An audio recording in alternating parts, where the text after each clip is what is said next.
All right, welcome to financial management. Welcome to financial management. This is our first class in 2023 test semester, right? This is our first class. All right, so I'm sure we are aware of the fact that the assessments that we are doing from this year going forward are going to be continuous assessments. So this module in particular is not going to have an exam. So we are basically going to be tested right through the semester, right? So the meaning of that now, the meaning of that and the importance of that is, if it's an exam, you can usually skive, right, throughout the semester, and then the exams are very predictable. So you can skive during the semester, and then towards the end of the, towards the end of the semester, we just go through a couple of exam papers. You can pretty much predict what's going to come out. You know, what the average cost of capital is going to come out. You know, they are probably going to ask you to calculate the internal rate of return and ratios. See, so once you've mastered those for an exam, then you're most likely going to get a distinction there. But with continuous assessments now, it becomes difficult because they are going to be testing us right through. So they are going to be, it's more like assignments, right? Where they are going to test you, say, from learning unit 1 to learning unit 4. So which means now the stakes are a little bit high, because it basically means everything is important. Anything can be examined, right? So they are not exactly limited to a number of topics, so they can basically ask us anything within the module. So we need to pay attention to detail now. So the notes that I'm going to be sending in the group, which these are the ones that I started with, the ones that you are viewing now on the screen, and the ones that I'm going to be sending right through. You just need to go through them. Just give yourself time to at least read them. You know, I often say just go through them 3 times. They are very short, so you just read through them 3 times. If you have any questions, you can obviously refer to the group or refer to my inbox. I'll assist you on that. All right, so financial management. So we are still in management, right? We are still in management, and particularly the first topics of financial management pretty much reminds you of the fact that as a financial manager, you are a manager at the end of the day. So as a manager, you need to understand management, basics of management. So this is gonna be like, I'm sure some of you guys did modules like MNG, MNP, those management courses. So some of the things that you find there, we are gonna have here in brief. So typically, if it was an exam, you would get these questions as multiple choice questions, right? They are sometimes under question number 1, sometimes under question number 3, mostly out of 10. So you'll get some of the questions relating to what we are discussing today there, right? And then other than that, like I said, since it's continuous assessments, we would also have ideally had this on the first assignment. So we can expect that we can be tested on this on the first assessment, right? So what you need to check again on these assessments, look at the weightings, check again when the assessments are opening and when they are closing, and you keep us posted there in the group so that we can respond likewise. Okay, so the basic concepts, right, under Introduction to Management Accounting, we want to start off by basically looking at the organization as a whole, right? Things that pertain to the organization as a whole, and your role as a manager, things that you need to know about the organization. For example, the mission statement, right? The mission statement, we need to know what a mission statement is.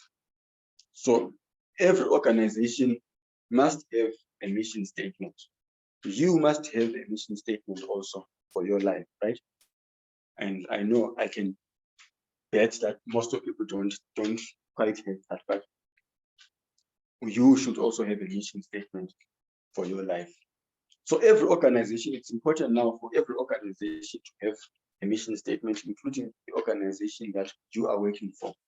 So Monday morning, just give yourself time maybe to go to perhaps the HR's office or anywhere. Sometimes you get these displayed, right? But if you can't do that, you can just go on the internet, you know, look for the any company's financial report, you should be able to see their mission statement there. All right. So, but what is a mission statement anyway? So, a mission statement defines the core purpose of an organization by broadly stating the reasons why the organization exists. Right. So, this is important. So, before an organization exists, it must have reasons why it exists. So, we are not just talking about making money, right? You can't just have a mission statement for an organization and say our core purpose for existence is to make money. We know on the background you want to make money, but at the end of the day, by what? Because you can basically make money doing many things, right? There are quite a number of things that you can do, including robbing banks and all that. That can give you money. But at the end of the day, when we talk about a mission statement, what differentiates you from other companies that also want to make money, right? What is your core purpose of existence? What are you providing, in other words, right? So obviously we need to know the definition. So the key word for that there is the core purpose of your existence, right? The core purpose of your existence as an organization. And then an effective mission statement should have the following characteristics. It should inspire change within the organization, although the mission statement itself does not change, right? This is pretty obvious. So it must inspire change within the organization, but remember, the company's mission is never gonna stay, it's never gonna change, right? And it should, of course, be long-term, right? Based, of course, on the fact that we said it's not gonna change. So which means if you are building an organization, you need to consider when you talk about your mission statement, or before we talk about the mission statement, when you talk about your reason for existence, right? Your core purpose of an organization, you wanna look at something that might even outlive you, something that's gonna, last for a while, right? If you look around, there are a lot of companies that have been in existence. If you look at, companies like UNISA, for instance.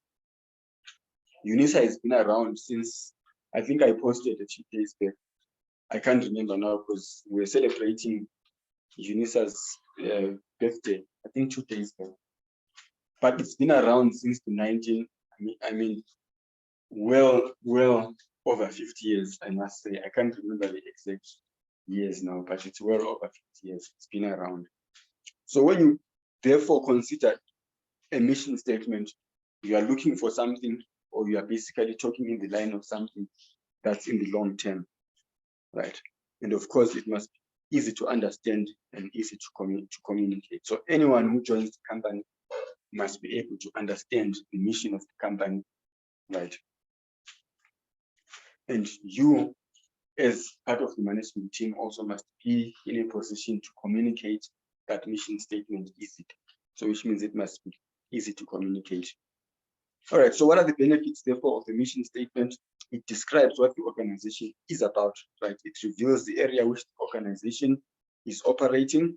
It provides a guiding philosophy about the direction an organization should take, right? And then it enables communication of a common culture through the whole organization. So this is very important, right? Closely related to that now, which obviously be the core values, right? The core values within the organization. So core values are the principles that guide the organization by describing how every employee is expected to behave. So obviously these core values must be linked to the mission statement, right? So those expectations must not be at odds with the mission statement. So they must resonate with what's in the mission statement. So give yourself time again on Monday when you go to your organization to just, check again what the core values are for the organization, right? So it should therefore be visible in the day-to-day behavior of all the employees. Assess whether is that visible in you as an employee and your fellow colleagues. Check that out as well. So remember, on Monday, we are going to be checking the mission statement. And in checking the mission statement, please check if the mission statement of your company is effective, right? Just think about it. If it's effective based on those 3 points, then you can recheck them on the notes there. All right, and then besides that, now we're gonna have a vision statement. Right? We're gonna have a vision statement. So a vision statement defines where the organization wants to go in the future, right? So every organization must have a vision statement, and it has a vision statement, right? So the vision statement gives a clear picture in words of what the organization wants to become ultimately in the future. So it represents an ideal picture or state of the future. A vision statement should not reflect an extension of the CEO's ego, but present a clear view of the future's opportunities and challenges. So obviously, we mean a vision statement must be realistic, obviously, right? It must not merely be motivated by ego, but you look at the opportunities and the threats that are within the organization, and then you set out a vision, what you want to achieve, right? So better explain, okay, the word industry foresight better explains a realistic vision statement that is based on insights into trends in regulation, demographics, lifestyles, and technology. This is just what we are mentioning there. Right. So once you have that vision statement, you can then come up with a strategy, right? You can then come up with a strategy. So this is basic management training, basic leadership training, right? Strategy. Now, strategy is about choosing long-term activities to achieve the purpose set out in the mission statement and ultimately moving towards realizing vision, right? So being strategic, if you talk about, I think if you remember, there were levels of management. If you did MNP, the top level management deals with the strategy of the organization, which entails long-term planning of the organization, right? So you have a mission statement here which describes where the organization is heading, basically what the organization is about, and then you have a vision which lets you know where the organization is heading. But in order for you to get there as an organization, then you must have a strategy, right? You must have a strategy. And there are different strategies that you can basically look into there as an organization. Sometimes some of those strategies have got to do with, sacrificing certain things. Obviously, you need to maneuver in a strategy, right? To decide what's best for the organization. When we talk about, sometimes there are instances where a decision may seem good, but may not be right for the organization, right? For instance, if you're based on your core existence, you are mining coal, right? You are into coal mining, you have a mine in Yamalachen, but now there's COVID-19, right? And people are making money, manufacturing face masks. So the fact that that one makes money doesn't mean that as an organization you should engage in that, right? You are not being strategic now. You are not being strategic because there's one that is beneficial in the short term, but you have a long-term plan, right? You have a long-term plan. So strategy has got to do with you examining what's happening there, deciding between different courses of action to take, you see.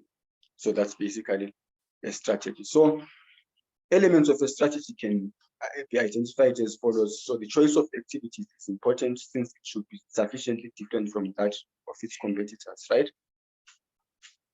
Obviously, that's very important. And then obviously there are trade-offs again that you're gonna have to make, which is what we're talking about, choosing between specific actions as opposed to other actions, right? So it necessitates that a decision also has to be made about which activities not to choose, right?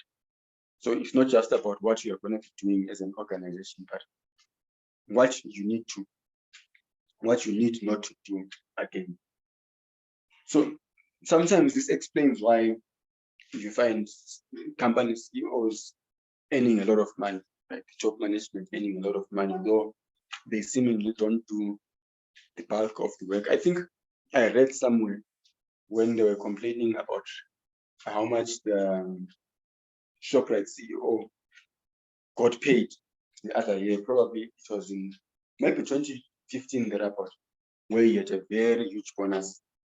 You see, so people were saying, but why is this guy earning so much when the employees can hardly get by within a month? But if you look at some of the decisions that he has to make, the strategies that he needs to come up with in order for the organizations to stay afloat, looking at the economic conditions, you see, you can't just be a shop floor worker and expect to make commands that you need your salary increased, you see. Because while you think about your own salary, he has to think about the whole organization, as you know, the whole organization, which might be at stake, its whole existence might be at stake. Right. So this is pretty much why these people get paid a lot for strategic thinking. So if you want to improve your earnings, you need to think strategically as well. You don't think in the short term, you see. So I think which is why you are particularly doing these modules and why we have such information in these modules to assist us as well in our own thinking and even in our own organizations, to think in the long term, to think strategically, you see. And then the activities that are chosen should fit one another in order to lead to success, right? There can be a change in strategies due to major structural changes in the local and global industry and advancements in technology, of course, right? These changes can bring about new opportunities that can be incorporated by modifying existing strategy. Strategy should, however, not be constantly reinvented. Obvious, right? But it's not black and white rules with regards to this, right? A strategy can basically be, it's something that is personal, right? Something that's, you know, that goes with every leader, or that depends basically on every leader and every circumstance. So there's no rule book on that, but it's just guidelines that are given here, right? And then the formulation of a strategy involves both conceptual and analytical thought process and should display a broad conceptual knowledge of the operating environment of the organization. So I think you guys should go and listen to the interview that the former CEO of Eskom had a few days back, the one that's about to get me into trouble. But one thing that stood out for me about that interview is the kind of knowledge that he has, right? The industry knowledge that he has. So he can basically tell you what's happening in Emalahleni, what's happening in the different plants there, though he's not an engineer, you see. So in order for you to be able to come up with a very good strategy for the organization, then you must have decent, you know, decent information about what's happening in the organization, conceptual and analytical, you know, thought process for you to be able to come up with a good strategy. So have a decent understanding of the organization, right? So though as a CEO, you can be hired from, you know, one industry to another, but your duty is, once you've been hired in that particular industry, go there and learn all there is to learn about the industry, right? Learn everything that's there to learn about the company Eskom, learn everything that's there to learn about the coal industry, you know, all the processes, the input processes, you know, the different systems that are in operation. They have an understanding of those systems. Then after you understand all of that, you can then come up with a broad strategy for the organization, right? You have a strategy. So Eskom has a mission, right? Eskom has a mission, and I suppose the mission is to electrify our houses, right? So which means your strategy must therefore go according to that. I suppose it's vision. They can probably say the vision is to say by such and such a period they want to have, you know, put up electricity in such and such a place, or maybe I think now the latest vision that they have is to go green, right? They want to use green energy, but they have a timeline on that. So based on the circumstances, so your duty now is as part of the leadership of a company like Eskom is to therefore look at every factor that's there to consider, right? All the factors that are there to consider, including external and internal factors, and then from there come up with a strategy on how you are going to achieve the mandate, right? Core mandate of the organization. All right, then obviously strategies take the organization's core values into account. All right, so this is an example of some of the strategies that an organization can go for, right? So strategy number one is the cost leadership strategy. So this one here, you basically want to supply at a low cost, right? You want to supply at a low cost. So this is typically what monopolies will do, right? This is typically what monopolies will do. So they want to take over the whole market. So their strategy is, we are going to enter into the market. They have what we call economies of scale, right? Which the advantages that you get from, large scale operations. You see. So where do you get that from? Let's look at Eskom again. Right. So you can produce your own electricity, right? You can produce your own electricity, but it can only be temporary because sometimes it can be too expensive for you to produce that domestically. So you can't keep your generator running forever. See, it's gonna cost you a lot more. Why? Because fuel prices are going up and you're gonna be getting that diesel expensive. But if you're a company like Eskom, even if you're gonna use generators, for instance, you have the advantage of that. You are buying your diesel in bulk. You see, you are buying your fuel in bulk, so you get a lot of discounts for that. Besides, you're probably getting huge, kickbacks from the government, etc. So under those circumstances, then, because you are operating at a very large scale, then you are able to cut down on a lot of costs and then able to supply electricity relatively cheap, right? So what happens now, say, if it's privatized, right? I'm just throwing this there. Suppose it's privatized. There's a possibility that it can be expensive, right? There's a possibility that it can be expensive. Not that it will, but there is that possibility that it can be expensive because you are looking at different small players now within the industry. So some of which may not have, the advantages of operating at a large scale. You see, so they can only produce that a little bit expensive. You see, a little bit expensive. So it becomes difficult for them to do that cost leadership. All right, and then the other one is the differentiation strategy. So differentiation strategy, you basically want to make your products or services unique, right? You basically want them to be differentiated from your competitors, right? So this is, let me just give an example of a product that's not differentiated. If you look at a product like oranges, right? If you're going to be buying oranges in the market, in the fruit market, it's unlikely that you can differentiate between oranges from farm A, oranges from farm B. As far as we know, we call those homogeneous products, right? They basically just look the same. They're like eggs. They basically look the same. You can't say you want those eggs, you don't want those eggs. Once you open the packaging, an egg is most likely going to be an egg, right? That's the thing there. But now, if you want to differentiate your products, then it's either okay, for the most part, you want to make your product stand out, right? You want to make your product unique, right? Compared to compared to your competitors' products. If you look at a product like, let me try to think, and these days it's quite difficult to get a clearly differentiated product except for its packaging, right? For the most part, it's going to be its packaging, but the contents are going to be a lot similar.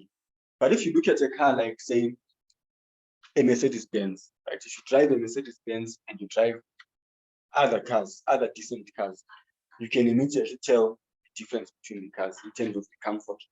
You can already tell difference there. So that's an example of a differentiated product, right? Though we are all gonna get to the same destinations,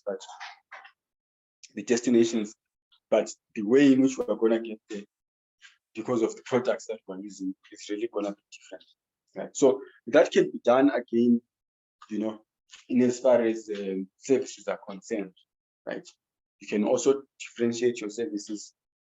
That's what organizations are basically trying to do, right? Having something that basically identifies your product as unique, right? Which is very important, by the way, considering the level of competition. It's cutthroat these days. So your product needs to be differentiated. So when you go to a supermarket, for example, and you look at, let's say, washing powder, right? If you are a man, right? If you are a man, normally all you see is just washing powder in just different colors, but it just looks like washing powder. So you can basically pick any there. But for a woman, they'll probably know the difference between the brands.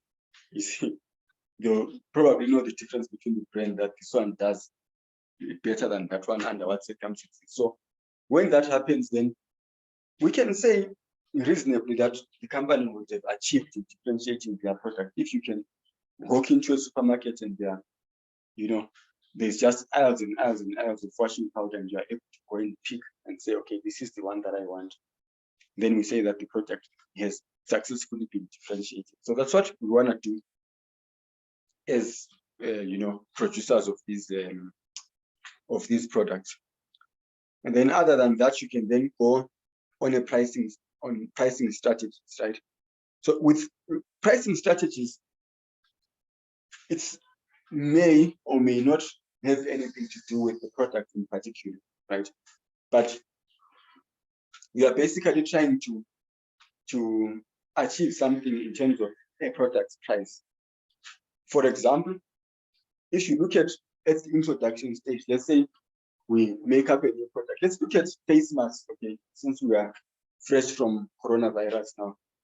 When they came into the market, you find that the surgical ones, which are, the ones that you use once and the disposable ones, they were about, I think, one was selling for like 10 rand in the market, right? These were new in the market, and they were actually selling like hotcakes. Everyone had to have a face mask. So the strategy that the manufacturers had now is maybe we can do price skimming, right?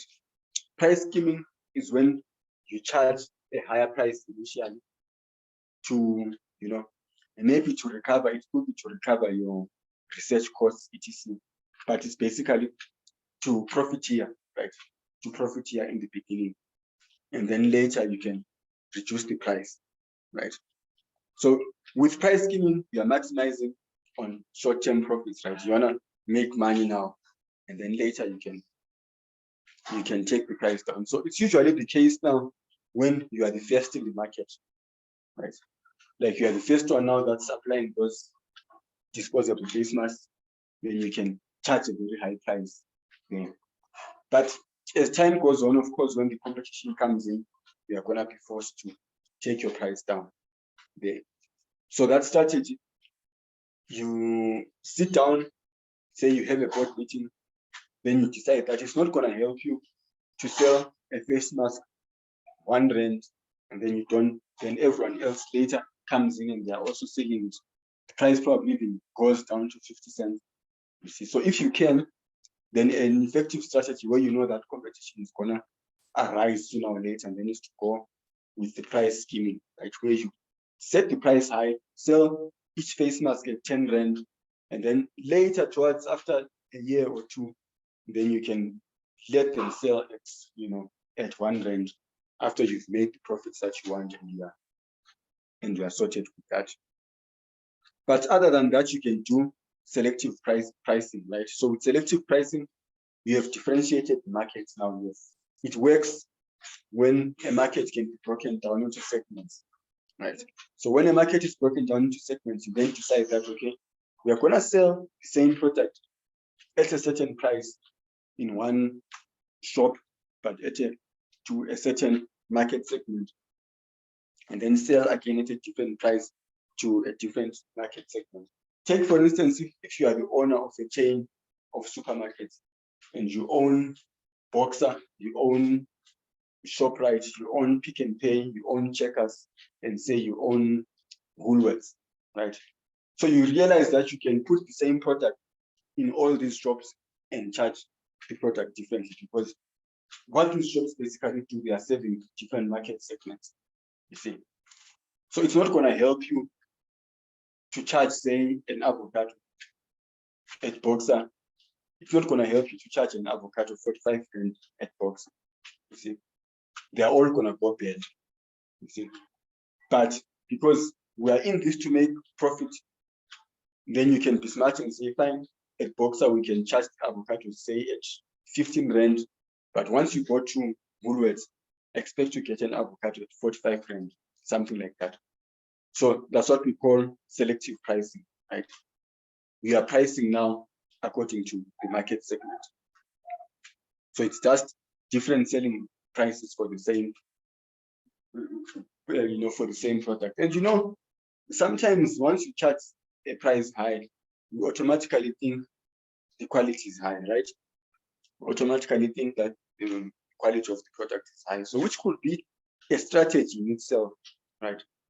Which could be a strategy in itself. So if you and your competitor are basically selling the same price, you can basically charge your product more expensive, because the way in which the society is structured now, the thought process that's predominant in the society now, we automatically believe that the higher the price, the higher the quality, right? So why not go for that one? If you look at watches, for example, you can find a watch, these expensive watches going for almost 300,000 rands, right? And then they are the ones that you can get off the streets at 10 rands. So what's the difference between those? Because they both basically tell you the time, right? They both basically give you the time. One is 300,000 and the other is 10 rand. So we assume that the one that's 300,000 is of better quality, right? But does it tell time any different? It doesn't tell time any different. So the essentiality of the product is basically the same. But sometimes that price goes with a certain kind of prestige associated with you consuming that product. So it can be a strategy. You then build up a simple product and you put a brand on it. Like you brand the product and then you decide that we're going to make this product expensive, charge this product expensive. Then the market is going to think owning this product, gives you a certain feeling around the product. So the market is going to accept the product for its price. Then that way you can be able to do well under that strategy. All right, and then market pricing. If you're selling oranges, for example, if an orange is going for a rand each, you have no business selling yours 5 rand. You see, you might end up eating those by yourself. So all you need to do is to engage in market pricing, so which is pricing your product according to the prevailing market price, right? And then the predatory, or which is also called penetration, is similar to cost leadership there, right? This is where you are setting your price ridiculously low, right, to drive off competition. So one person that did that in the past was the owner of Standard Oil. The owner of Standard Oil, John D. Rockefeller. So he was not the first one, nor the only one producing oil, right? He was not the first, not the only one producing oil. But in the end, he was able to swallow up his competition. How did he do that? First of all, he would come to you, let's say you have your oil rig on the side and you are supplying oil. He would come to you and give you a very good offer, right? Give you a very good offer, like, okay, let me take over your company, then we can give you ownership, part ownership of the new company, right? Say we're going to take over your company and we'll give you, say, 5% ownership in the new company, which is going to be a combination of your company plus my company. So it's going to basically give you minority interest in that company. And then the other option now is, should you refuse that offer, he's going to tell you that he's going to lower the prices in such a way that you can't compete anymore. And of which he did, did do that for people who did not take the offer, or for organizations that did not take the offer. So if saying the manufacturing costs or the extraction costs of oil are going to be pegged at, say, $10 per barrel, he would even say sell his at $8 per barrel, right? Sell it at a loss temporarily, right? Just long enough to drive you off business, right? So he has the advantage of economies of scale, like what we were talking about earlier, and cost leadership. He has the advantage of economies of scale, so he can probably afford, because maybe he has made a lot of profit, right? So he can afford to live off past profits as an organization, still afford to pay his employees, still afford to keep the organization running at a loss for a while, but knowing very well that the competition cannot afford that. So that's how he ended up owning, or being the richest person in the world at that time, John D. Rockefeller. So he ran a monopoly called Standard Oil. So Standard Oil now was a combination of all these different companies that they put up together. So it's the same with Eskom, if my research is right. There were a lot of independent power producers in the past, but they all became one, right? They were all built up and they became Eskom that we know today. So Eskom is an example of a monopoly in this organization. So if you try producing electricity now, you can't supply that electricity as cheap as Eskom, you see. So once you try to enter such a business now, then the monopolies can engage in penetration or predatory pricing, right, which is a pricing strategy that's basically going to drive you off the market, right? Because you're going to be the only one now that's going to be sitting with a barrel of oil that's selling for $20, and he is selling his at $8. You can't, and he's able to push that for 5 years. So you can't be in existence under those conditions. All right, and then strategic objectives clearly formulate measures of progress and targets to be achieved in a specific time frame, right? So with this one, you can basically go through the notes. But what's important about strategic objectives, right, is that they need to be smart, right? So by smart, what do we mean? They need to be specific, right, in terms of what do you want to achieve, right? It needs to be specific. It's normally specific if it can be written down, right? Then again, it needs to be measurable, right? So by that, what do we mean? If it's not measurable, then you will not know if you have achieved it. So which means it needs to be measurable, so you can be able to see what kind of progress you are making towards achieving that sort of, objective. Then it must be attainable, meaning you can't set an objective of something that basically cannot be done. It can't be done, right? And then it must be relevant to the mission. Of course, it must be. And then it has to be time bound, right? So you can't put a goal, because these objectives are sort of goals. You can't put an objective which doesn't have a time frame, right, which lasts forever. That's basically not an objective. All right, so that's it there on the introduction to that's management. That's part of management. So on the last part now, we are just going to finish this quickly by discussing the stakeholders, right? What stakeholders are, and the different types of stakeholders that we find within an organization. So the stakeholder are those persons or organizations that are affected by the activities of an organization, and therefore have an interest in the strategy of the organization, right? Those are the organizations and individuals that we refer to as stakeholders, but they can basically be classified in these terms, right? There are primary stakeholders, and then there are secondary stakeholders. Right. So this is also a typical assessment question, right? About the types of stakeholders, primary stakeholders and secondary stakeholders. So the difference between the two: primary stakeholders have a contractual relationship with the organization. So of which these ones can be subdivided again into internal stakeholders and then subdivided again into connected stakeholders. Internal stakeholders now, bear in mind that we are talking about a contractual relationship now. So we have a contractual relationship with people that are internal to the organization. So these are the managers and the employees, right? When you joined that company, there was a contract that you signed, right?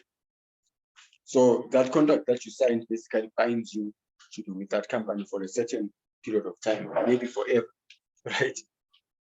So that makes you an internal stakeholder, right? What about connected stakeholders? Right. They do have a contractual relationship, but they are not within the organization. These are from outside the organization. So they exist separate from the organization. Examples are the shareholders, right? The banks, the suppliers, and the customers. So through buying and selling, such a relationship, it's a contract, right? It's a contract of sale, a contract of purchase that you go through from your commercial loan. So you still have those contracts there, but you are from outside the organization. And then secondary stakeholders, these of course do not have a contractual relationship, and all of them are external stakeholders, right? All of them are external stakeholders. So these are examples of these are the governments, local authorities, professional bodies, pressure groups, and community at large. So each and every one of these examples, you realize that they are basically organizations and people that are going to be affected by the actions of, that are going to have interest basically in what's happening in the organization, because it helps, it can help them make certain decisions, right? If you do, considering that we are doing financial management accounting, you will remember that accounting is basically, books of accounts are basically prepared for different users. And any one of those users mentioned there can basically at any given time have an interest in what's happening with the organization based on their level of interest and what they basically do there with the organization. Right. So for you to do now is to go through the notes and see what sort of interest these different stakeholders could have within the organization, or what really interests them about the organization. So, and what sort of influence they can have on the strategy of the organization. Who are the most influential, stakeholders given there. So that's going to be for you to go through. It's given right there on the notes. Then of course ended up with possible conflicts between the different stakeholders. All right.